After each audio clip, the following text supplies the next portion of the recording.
Hey guys, and welcome back to my channel. Today is episode 3 of my Letter Like a Lefty series, and today I wanted to focus on tips and tricks for left-handed letterers. A lot of the resources out there are specifically geared towards right-handed people, and being a left-handed letterer has a completely different set of obstacles, we'll say, than if you are right-handed, just because of the nature of how we write. So what I wanted to do is collect some of the things that really, some of the tips and tricks that really helped me when I was first starting out, and things that I've learned from lettering for a little while. So some of these might actually be similar to things I've mentioned in the previous 2 videos, but I wanted to have one video with kind of everything all in one place. Now I've got between 8 and 10 tips, and they're not really in any particular order, but I will try and present them in sort of a logical setup. We'll see how it goes. So first tip, so necessary, is you need to have a piece of scratch paper that you keep under your palm when you write. Now, this is good for many reasons. One, it helps you, whoops, rolling pens. One, it helps you to protect your lettering from the hand smudging. 2, if, for example, you happen to have sweaty palms one day, you're not going to smudge your writing. It's a really good idea to do. So what I like to do when I letter is, if I'm starting off the page, for example, if I'm on the left side of my bullet journal, I won't necessarily have it. But the second I get close to moving on to the page, I will honestly just stick my hand on the paper and just kind of bring it with me. So that is one way of doing it. And if you have a pen like, whoops, this is gonna be really messy. If you have something like a Pentel sign pen that actually dries fairly quickly, and this one dries quicker than most because it's running out of ink, to be perfectly honest, you can just kind of drag as you go, and you're not going to get much ink that gets picked up on your page. It's just going to protect it just in case. However, if you have a pen that is a bit wetter, so for example this one, no, that's too wet. If you have a pen that's wetter, let's try a Tombow. One thing that I like to do is I'll start with the paper under my hand. Also, this allows you to slide more easily so that you can get smoother lines. But let's say, for example, I start writing and Tombows put down a lot more ink. Rather than dragging the paper with me, I will set it directly over and go on to my next word. So that way, I've picked up the black ink here, but I didn't actually smudge it because I wasn't dragging the paper. I just set the paper on top of my lettering. So that is kind of 2 ways that you can protect your lettering when you're writing.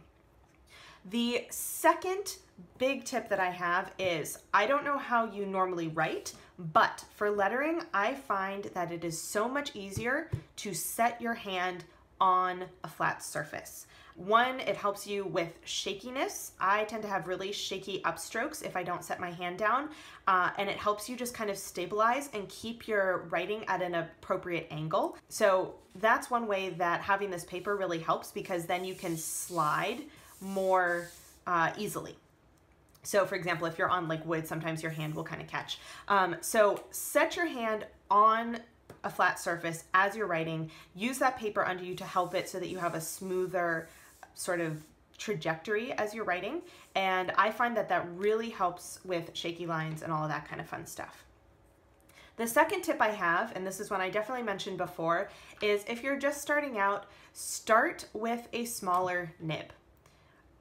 At least for me, I found that I had a lot more control when I started lettering with a smaller nib than when I was trying to letter with something like a Tombow or a Lyra brush pen. Oops, and both of these are upside down. Honestly, it made a huge difference for me. It was just so much easier for me to control the pen and figure out the brush strokes when I started with a smaller nib. Now, again, this goes into my next piece of advice, which is you need to experiment with different styles of nibs in order to figure out what works best for your handwriting. Now, unfortunately, I don't have my one major fail attempt because I ended up getting rid of that pen. It was really horrible for me, but it was the Zig brush pen, there is one style of nib that the Zig brush pen has that does not work for my writing. I'm sure it works really well for other people, but for me, it was a total fail. Even after I'd been lettering for about a year, whenever I tried to write with that, it looked like I had just started. It was terrible for my particular writing. So you need to experiment. I tried doing like the Crayola super tips. So I have the thin ones, but you also have the thick ones that have like this sort of pointed nib. And some people create really gorgeous lettering with this. I find that for me personally, the way that the nib smushes when I write, it's really hard for me to get consistently thin upstrokes. And so while I have these and I can letter with them, I don't really like to because I find that it makes my lettering look a little bit messier. However, for somebody else, it might work really well. You guys know that I swear by the Pentel Touch sign pens. I absolutely love these. I have them in like every single color. I always have backups of black and gray because I use them so often. I've probably gone through the ink in like 3 or 4 each of black and gray. Like, I love these pens. My other favorites, when I first started out, I really liked the Lyra. They have a very similar nib to a Tombow. They're a bit cheaper. My biggest beef with them is that they don't have as many colors. The 12 pack that I got did not have any purples, but it had like 2 different yellows and 2 different reds. The 2 reds were almost identical. Like, they just had weird color combinations. So if you're getting into things where you want to have a little bit more flexibility and a little bit more choice in color, I don't really recommend these. However, they were great practice pens for me, and I still hold on to mine so that I can practice with them and not destroy the nibs on my Tombows, which are my next favorite pens. I love Tombows. They have gorgeous colors. They write really well for me. This is one of those that, like, these are my go-to for larger lettering. Love these. But I also use other pens. So I recently was gifted a Koi brush pen from the Boosted Journal. If you don't watch his YouTube channel, you should definitely check it out. But I have a hard time finding these in the town where I live. They actually just recently came to my art store. So he actually gave me a nib, and it's a nice like in between. So let's give her a test. So it's got a nib that's very similar to the Tombow. However, in terms of size, it's between the sign pen and the Tombow. So I can get like medium size lettering, which is awesome. The other one that I have used that I like is the Pigna MB by Sakura. And it's got a similar nib size to the Koi. The issue that I ran into was that my nib frayed really quickly on this one. So I hold on to this guy because he's got a nice like in-between size, but eventually when I get a black Koi, I'll probably end up chucking him or using him only for practicing because I got this when I was first starting and I probably just messed up the nib, but hopefully for other people they work better. The other one I got to try that I really do like the nib style on this is the Ecoline brush pen. Now, the one thing with this is it puts down a ton of ink. Like, I'm talking massive, massive amounts of ink. So let's see if you guys can see that. I mean, do you see how wet that is? It doesn't really bleed through, which is nice. It would if you did too much, if you like wrote on too thin of paper, but at least with the Rhodia paper, it doesn't bleed through. Now, I use this more for projects. So I did a lettering project where I lettered on scrapbooking paper, and it actually kind of bled through a little bit. I think because scrapbooking paper is a little bit more porous, like construction paper or whatever. But on like nice paper like Rhodia or Clairefontaine, it doesn't really go through. But the biggest problem I have is that because it is so wet, I have to let it dry. I cannot really do my lay it on top unless I'm doing a different word because it takes so long to dry. So let's see. So it brought up a lot more ink. So this one is one of those like be careful pens. It's great for lettering. It's got a nice, like it's slightly thicker even than a Tombow. It's got really nice ink. However, the drying time makes it not very practical for doing day-to-day lettering. I really would only use this for something like a print because it is such a wet pen. And there are other pens like this. There's, oh gosh, I don't even remember the name. It's like a Pro marker or something like that.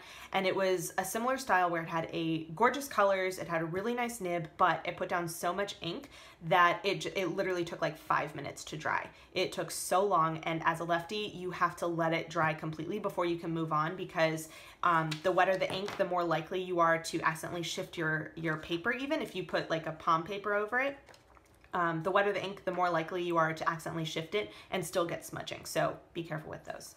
The last two that I have that I use for lettering are my brush pens. Now, I have two different sizes. I have a medium nib and, oops, I have a small.